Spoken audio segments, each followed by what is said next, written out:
எனக்கு யாருமே இல்லை, என்னை விசாரிக்கிறதுக்கு யாருமே இல்லைன்னு நினைக்காதீங்க. உங்களுக்கு ஒரு அருமையான பரலோக தகப்பன் ஒருத்தர் இருக்கார்.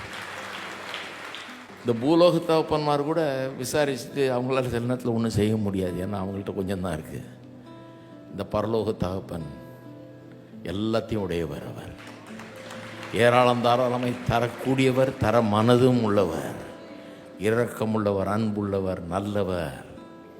அதனால் ஞாபகம் வச்சுங்க, எனக்கு யாரும் இல்லை யாரும் இல்லைன்னு சொல்லாதீங்க. வாயை திறந்து கர்த்தர் இருக்கிறார். எனக்கு கர்த்தர் என்னை விசாரிக்கிறவர், என் தேவைகளை சந்திக்கிறவர். அதை சொல்லுங்கள் வாயால். ஆறுதல் தானாக வரும் பாருங்க. சிலருக்கு ஆறுதலே வர்றதில்லை, ஏன்னா எனக்கு யாரும் இல்லை, என்னை யாரும் கேட்குறதுக்கு ஆள் இல்லை, இப்படி தான் சொல்லிகிட்டு இருக்கிறாங்க. அதை நிறுத்துங்க. முதல்ல எனக்கு கர்த்தர் இருக்கிறார். கர்த்தர் நல்லவர், இருக்குது கொடுக்கவும் மனசுள்ளவர். அவர் உங்களுக்கு கொடுப்பதில் அவருக்கு எந்த இதுவும் கிடையாது. தாராளமாக ஏராளமாக கொடுக்கணுன்னு தான் விரும்புகிறார். அதை நம்புங்கள்.